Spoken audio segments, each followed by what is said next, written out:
Capítulo 24. El Templo de Dios. Del libro Seguridad y Paz en el Conflicto de los Siglos. El pasaje bíblico que más que ninguno había sido el fundamento y el pilar central de la fe adventista era la declaración: hasta 2300 tardes y mañanas, entonces será purificado el santuario. Daniel 8:14 vm. Estas palabras habían sido familiares para todos los que creían en la próxima venida del Señor. La profecía que encerraban era repetida como santo y seña de su fe por miles de bocas. Todos sentían que sus esperanzas más gloriosas y más queridas dependían de los acontecimientos en ella predichos. Había quedado demostrado que aquellos días proféticos terminaban en el otoño del año 1844. En común con el resto del mundo cristiano, los adventistas creían entonces que la tierra, o alguna parte de ella, era el santuario. Entendían que la purificación del santuario era la purificación de la tierra por medio del fuego del último y supremo día, y que ello se verificaría en el segundo advenimiento. De ahí que concluyeran que Cristo volvería a la tierra en 1844. Pero el tiempo señalado había pasado, y el Señor no había aparecido. Los creyentes sabían que la palabra de Dios no podía fallar. Su interpretación de la profecía debía estar pues errada. Pero, ¿dónde estaba el error? Muchos cortaron sin más ni más el nudo de la dificultad, negando que los 2300 días terminasen en 1844. Este aserto no podía apoyarse con prueba alguna, a no ser con la de que Cristo no había venido en el momento en que se le esperaba. Alegábase que, si los días proféticos hubiesen terminado en 1844, Cristo habría vuelto entonces para limpiar el santuario mediante la purificación de la tierra por fuego, y que como no había venido, los días no podían haber terminado. Aceptar estas conclusiones equivalía a renunciar a los cómputos anteriores de los periodos proféticos. Se había comprobado que los 2300 días principiaron cuando entró en vigor el decreto de Artajerjes ordenando la restauración y edificación de Jerusalén, en el otoño del año 457 a.C. Tomando esto como punto de partida, había perfecta armonía en la aplicación de todos los acontecimientos predichos en la explicación de ese periodo hallada en Daniel 9:25-27. 69 semanas, o los 483 primeros años de los 2300 años debían alcanzar hasta el Mesías, el ungido, y el bautismo de Cristo y su unción por el Espíritu Santo, en el año 27 de nuestra era, cumplían exactamente la predicción. En medio de la 70ª semana, el Mesías había de ser muerto. 3 años y medio después de su bautismo, Cristo fue crucificado, en la primavera del año 31. Las 70 semanas, o 490 años, les tocaban especialmente a los judíos. Al fin del período, la nación selló su rechazamiento de Cristo con la persecución de sus discípulos, y los apóstoles se volvieron hacia los gentiles en el año 34 de nuestra era. Habiendo terminado entonces los 490 primeros años de los 2300, quedaban aún 1810 años. Contando desde el año 34, 1810 años llegan a 1844. Entonces, había dicho el ángel, será purificado el santuario. Era indudable que todas las anteriores predicciones de la profecía se habían cumplido en el tiempo señalado. En ese cálculo, todo era claro y armonioso, menos la circunstancia de que en 1844 no se veía acontecimiento alguno que correspondiese a la purificación del santuario. Negar que los días terminaban en esa fecha equivalía a confundir todo el asunto y abandonar creencias fundadas en el cumplimiento indudable de las profecías. Pero Dios había dirigido a su pueblo en el gran movimiento adventista. Su poder y su gloria habían acompañado la obra, y Él no permitiría que ésta terminase en la obscuridad y en un chasco, para que se la cubriese de oprobio como si fuese una mera excitación mórbida y producto del fanatismo. No iba a dejar 463 su palabra envuelta en dudas e incertidumbres. Aunque muchos abandonaron sus primeros cálculos de los periodos proféticos, y negaron la exactitud del movimiento basado en ellos, otros no estaban dispuestos a negar puntos de fe y de experiencia que estaban sostenidos por las Sagradas Escrituras y por el testimonio del Espíritu de Dios.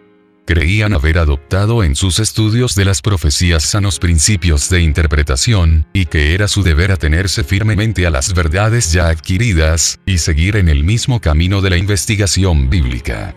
Orando con fervor, volvieron a considerar su situación, y estudiaron las Santas Escrituras para descubrir su error. Como no encontraran ninguno en sus cálculos de los periodos proféticos, fueron inducidos a examinar más de cerca la cuestión del santuario.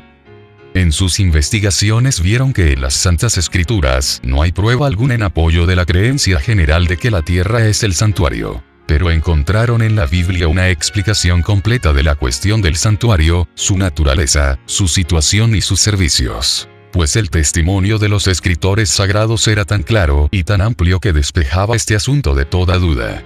El apóstol Pablo dice en su epístola a los Hebreos: en verdad el primer pacto también tenía reglamentos del culto, y su santuario que lo era de este mundo.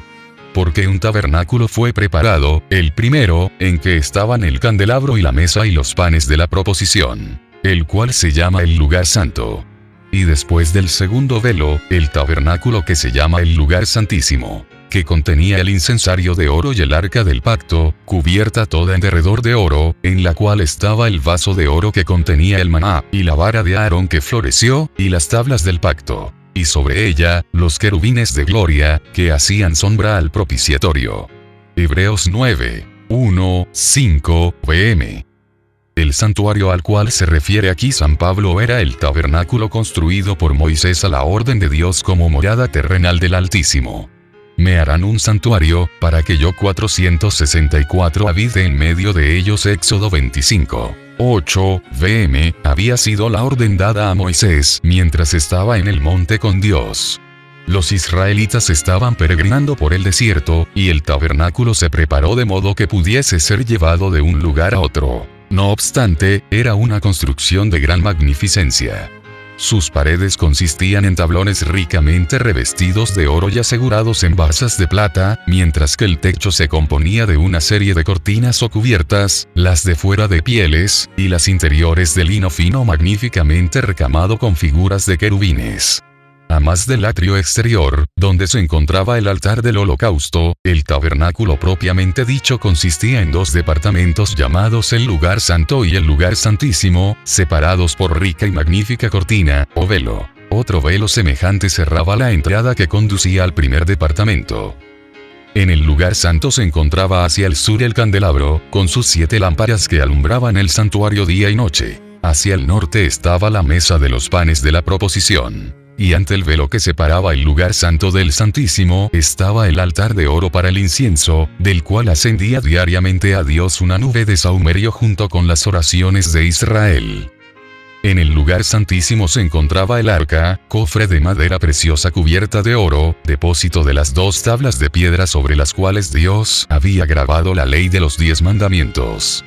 Sobre el arca, a guisa de cubierta del sagrado cofre, estaba el propiciatorio, verdadera maravilla artística, coronada por 2 querubines, uno en cada extremo y todo de oro macizo.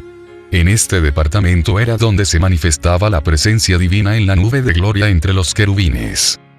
Después que los israelitas se hubieron establecido en Canaán, el tabernáculo fue reemplazado por el templo de Salomón, el cual, aunque edificio permanente y de mayores dimensiones, conservaba las mismas proporciones y el mismo amueblado. El santuario subsistió así, menos durante el plazo 465 en que permaneció en ruinas en tiempo de Daniel, hasta su destrucción por los romanos, en el año 70 de nuestra era. Tal fue el único santuario que haya existido en la tierra y del cual la Biblia nos dé alguna información. San Pablo dijo de él que era el santuario del primer pacto. Pero ¿no tiene el nuevo pacto también el suyo? Volviendo al libro de los Hebreos, los que buscaban la verdad encontraron que existía un segundo santuario, o sea el del nuevo pacto, al cual se alude en las palabras ya citadas del apóstol Pablo. En verdad el primer pacto también tenía reglamentos del culto, y su santuario que lo era de este mundo. El uso de la palabra también implica que San Pablo ha hecho antes mención de este santuario. Volviendo al principio del capítulo anterior, se lee: lo principal, pues, entre las cosas que decimos es esto: tenemos un tal sumo sacerdote que se ha sentado a la diestra del trono de la majestad en los cielos. ministro del santuario, y del verdadero tabernáculo, que plantó el Señor, y no el hombre. Hebreos 8. 1, 2, pm. Aquí tenemos revelado el santuario del nuevo pacto. El santuario del primer pacto fue asentado por el hombre, construido por Moisés. Este segundo es asentado por el Señor, no por el hombre. En aquel santuario los sacerdotes terrenales desempeñaban el servicio. En este es Cristo, nuestro gran sumo sacerdote, quien ministra a la diestra de Dios. Uno de los santuarios estaba en la tierra, el otro está en el cielo. Además, el tabernáculo construido por Moisés fue hecho según un modelo. El Señor le ordenó: conforme a todo lo que yo te mostraré, el diseño del tabernáculo, y el diseño de todos sus vasos, así lo haréis. Y le mandó, además: mira, y hazlos conforme a su modelo, que te ha sido mostrado en el monte. Éxodo 25, 9, 40. Y San Pablo dice que el primer tabernáculo era una parábola para aquel tiempo entonces presente, conforme a la cual se ofrecían dones y sacrificios. Que sus santos lugares eran representaciones de las cosas celestiales. Que los sacerdotes que presentaban las ofrendas 466 según la ley, ministraban lo que era la mera representación y sombra de las cosas celestiales, y que no entró Cristo en un lugar santo hecho de mano, que es una mera representación del verdadero, sino en el cielo mismo, para presentarse ahora delante de Dios por nosotros. Hebreos 9, 9, 23, 8, 5, 9, 24, pm. El santuario celestial, en el cual Jesús ministra, es el gran modelo, del cual el santuario edificado por Moisés no era más que trasunto. Dios puso su espíritu sobre los que construyeron el santuario terrenal. La pericia artística desplegada en su construcción fue una manifestación de la sabiduría divina. Las paredes tenían aspecto de oro macizo, y reflejaban en todas direcciones la luz de las 7 lámparas del candelero de oro. La mesa de los panes de la proposición y el altar del incienso relucían como oro bruñido. La magnífica cubierta que formaba el techo, recamada con figuras de ángeles, en azul, púrpura y escarlata, realzaba la belleza de la escena. Y más allá del segundo velo estaba la Santa Shekinah, la manifestación visible de la gloria de Dios, ante la cual solo el sumo sacerdote podía entrar y sobrevivir. El esplendor incomparable del tabernáculo terrenal reflejaba a la vista humana la gloria de aquel templo celestial donde Cristo nuestro precursor ministra por nosotros ante el trono de Dios. La morada del Rey de Reyes, donde miles y miles ministran delante de él, y millones de millones están en su presencia, Daniel 7, 10. Ese templo, lleno de la gloria del trono eterno, donde los serafines, sus flamantes guardianes, cubren sus rostros en adoración, no podía encontrar en la más grandiosa construcción que jamás edificaran manos humanas, más que un pálido reflejo de su inmensidad y de su gloria. Con todo, el santuario terrenal y sus servicios revelaban importantes verdades relativas al santuario celestial y a la gran obra que se llevaba allí a cabo para la redención del hombre. Los lugares santos del santuario celestial están representados por los 2 departamentos del santuario terrenal. Cuando 467 en una visión le fue dado al apóstol Juan que viese el templo de Dios en el cielo, contempló allí 7 lámparas de fuego ardiendo delante del trono. Apocalipsis 4, 5, vm, vio un ángel que tenía en su mano un incensario de oro. Y le fue dado mucho incienso, para que lo añadiese a las oraciones de todos los santos, encima del altar de oro que estaba delante del trono. Apocalipsis 8, 3, vm, se le permitió al profeta contemplar el primer departamento del santuario en el cielo, y vio allí las 7 lámparas de fuego y el altar de oro representados por el candelabro de oro y el altar de incienso en el santuario terrenal. De nuevo, fue abierto el templo de Dios. Apocalipsis 11. 19, vm, y miró hacia adentro del velo interior, el lugar santísimo. Allí vio el arca de su pacto, representada por el cofre sagrado construido por Moisés para guardar la ley de Dios. Así fue como los que estaban estudiando ese asunto encontraron pruebas irrefutables de la existencia de un santuario en el cielo. Moisés hizo el santuario terrenal según un modelo que le fue enseñado.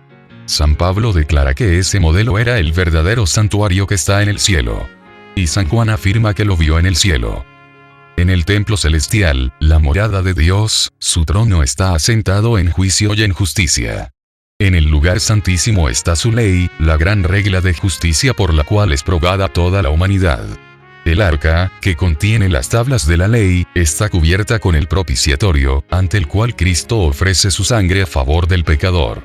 Así se representa la unión de la justicia y de la misericordia en el plan de la redención humana. Solo la sabiduría infinita podía idear semejante unión, y solo el poder infinito podía realizarla. Es una unión que llena todo el cielo de admiración y adoración. Los querubines del santuario terrenal que miraban reverentemente hacia el propiciatorio, representaban el interés con el cual las huestes celestiales contemplan la obra de redención. Es el misterio de misericordia que los ángeles desean contemplar, a saber, que Dios puede ser justo al mismo tiempo que justifica al pecador arrepentido y reanuda sus relaciones con la raza caída. Que Cristo pudo humillarse para sacar a innumerables multitudes del abismo de la perdición y revestirlas con las vestiduras inmaculadas de su propia justicia, a fin de unirlas con ángeles que no cayeron jamás y permitirles vivir para siempre en la presencia de Dios. La obra mediadora de Cristo en favor del hombre se presenta en esta hermosa profecía de Zacarías relativa a aquel cuyo nombre es el vástago. El profeta dice: sí, edificará el templo de Jehová, y llevará sobre sí la gloria, y se sentará y reinará sobre su trono, siendo sacerdote sobre su trono, y el consejo de la paz estará entre los dos. Zacarías 6, 12, 13, pm. Sí, edificará el templo de Jehová. Por su sacrificio y su mediación, Cristo es el fundamento y el edificador de la iglesia de Dios. El apóstol Pablo le señala como la piedra principal del ángulo, en la cual todo el edificio, bien trabado consigo mismo, va creciendo para ser un templo santo en el Señor, en quien, dice, vosotros también sois edificados juntamente, para ser morada de Dios, en virtud del Espíritu. Efesios 2, 20, 22, pm. Y llevará sobre sí la gloria. Es a Cristo a quien pertenece la gloria de la redención de la raza caída. Por toda la eternidad, el canto de los redimidos será: aquel que nos ama, y nos ha lavado de nuestros pecados en su misma sangre. A él sea la gloria y el dominio por los siglos de los siglos.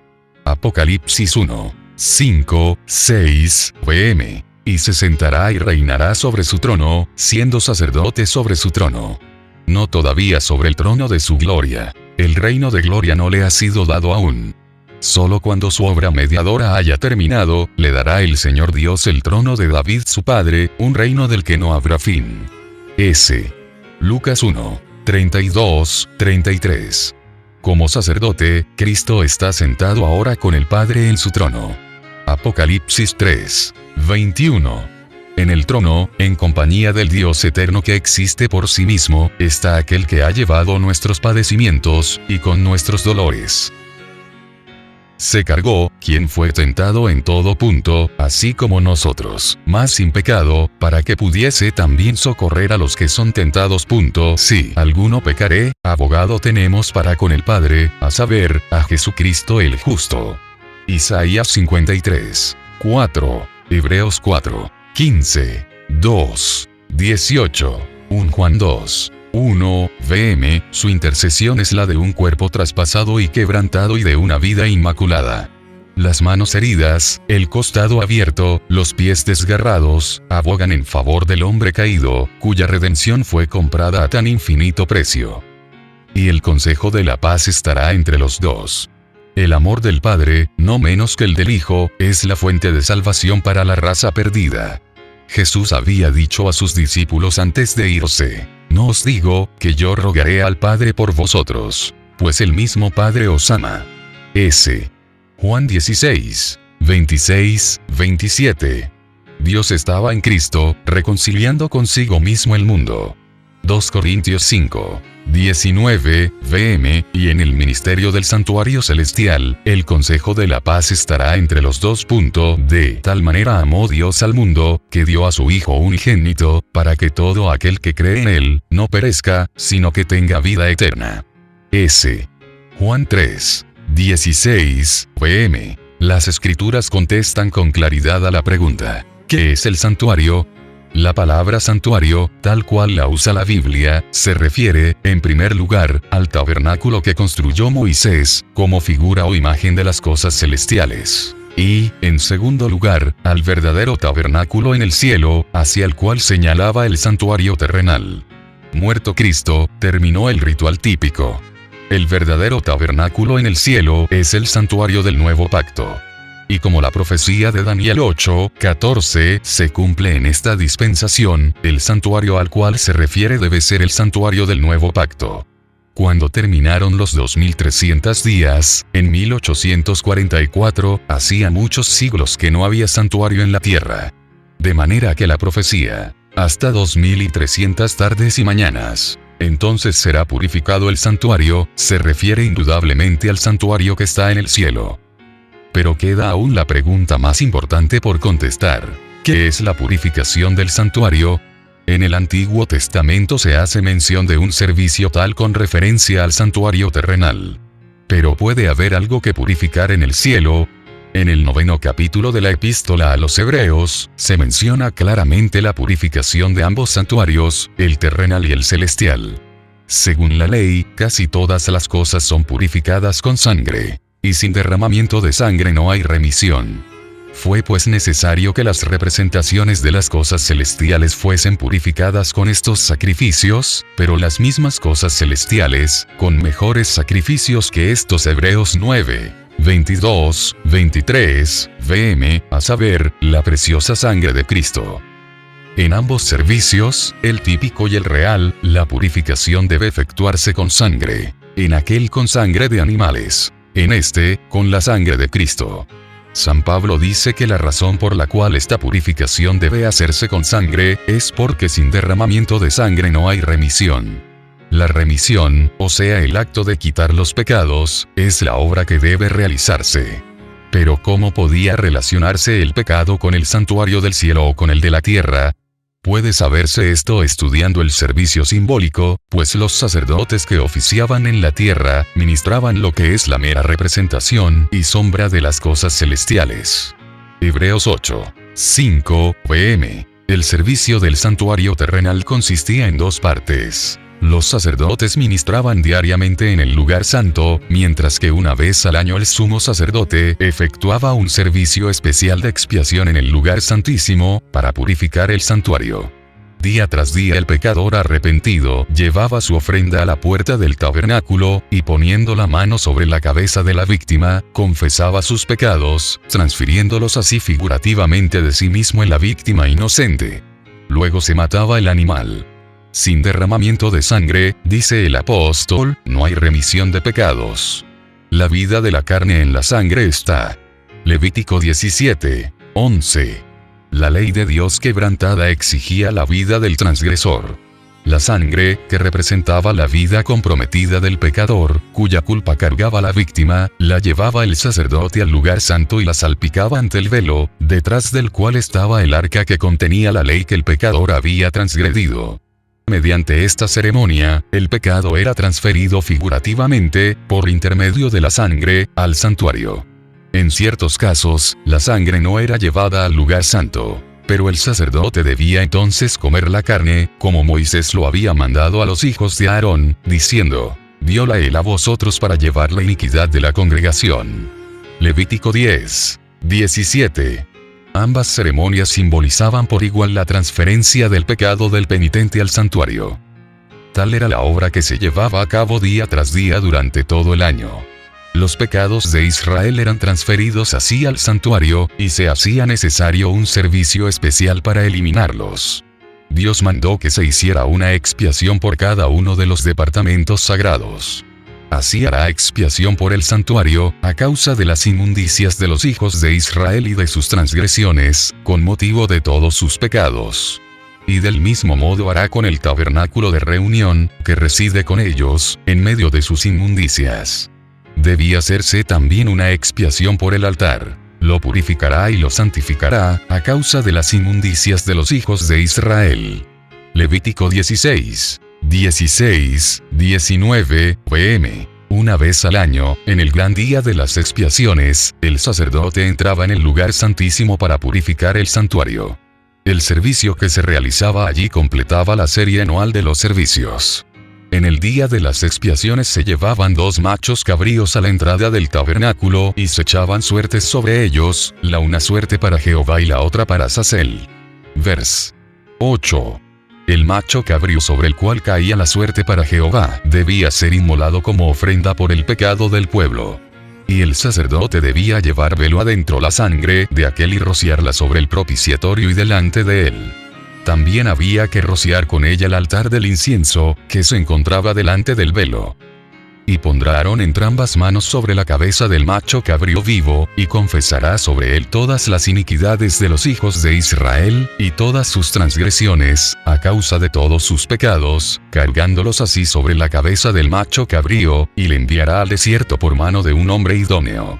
Y el macho cabrío llevará sobre sí las iniquidades de ellos a tierra inhabitada. Levítico 16. 21, 22, vm, el macho cabrío emisario no volvía al real de Israel, y el hombre que lo había llevado afuera debía lavarse y lavar sus vestidos con agua antes de volver al campamento. Toda la ceremonia estaba destinada a inculcar a los israelitas una idea de la santidad de Dios y de su odio al pecado, y además hacerles ver que no podían ponerse en contacto con el pecado sin contaminarse. Se requería de todos que afligiesen sus almas mientras se celebraba el servicio de expiación. Toda ocupación debía dejarse a un lado, y toda la congregación de Israel debía pasar el día en solemne humillación ante Dios, con oración, ayuno y examen profundo del corazón. El servicio típico enseña importantes verdades respecto a la expiación. Se aceptaba un sustituto en lugar del pecador, pero la sangre de la víctima no borraba el pecado. Solo proveía un medio para transferirlo al santuario.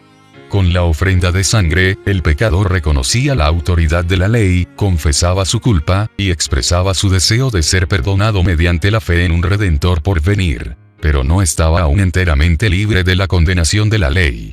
El día de la expiación, el sumo sacerdote, después de haber tomado una víctima ofrecida por la congregación, iba al lugar santísimo con la sangre de dicha víctima y rociaba con ella el propiciatorio, encima mismo de la ley, para dar satisfacción a sus exigencias.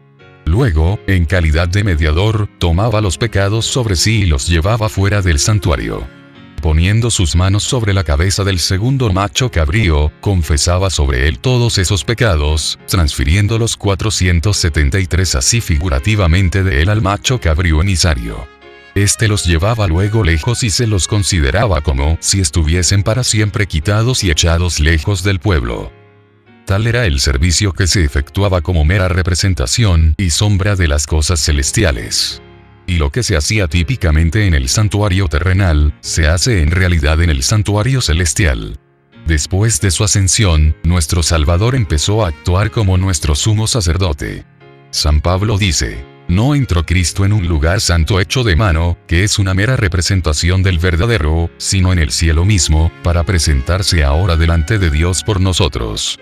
Hebreos 9, 24, vm. El servicio del sacerdote durante el año en el primer departamento del santuario, adentro del velo que formaba la entrada y separaba el lugar santo del atrio exterior, representa la obra y el servicio a que dio principio Cristo al ascender al cielo. La obra del sacerdote en el servicio diario consistía en presentar ante Dios la sangre del holocausto, como también el incienso que subía con las oraciones de Israel. Así es como Cristo ofrece su sangre ante el Padre en beneficio de los pecadores, y así es como presenta ante Él, además, junto con el precioso perfume de su propia justicia, las oraciones de los creyentes arrepentidos. Tal era la obra desempeñada en el primer departamento del santuario en el cielo. Hasta allí siguieron los discípulos a Cristo por la fe cuando se elevó de la presencia de ellos. Allí se concentraba su esperanza, la cual, dice San Pablo, tenemos como ancla del alma, segura y firme, y que penetra hasta lo que está dentro del velo, a donde, como precursor nuestro, Jesús ha entrado por nosotros, constituido sumo sacerdote para siempre. Ni tampoco por medio de la sangre de machos de cabrío y de terneros, sino por la virtud de su propia sangre, entró una vez para siempre en el lugar santo, habiendo ya hallado eterna redención. Hebreos 6. 19, 20, 9, 12, pm. Este ministerio siguió efectuándose durante 18 siglos en el primer departamento del santuario. La sangre de Cristo, ofrecida en beneficio de los creyentes arrepentidos, les aseguraba perdón y aceptación cerca del Padre, pero no obstante sus pecados permanecían inscritos en los libros de registro.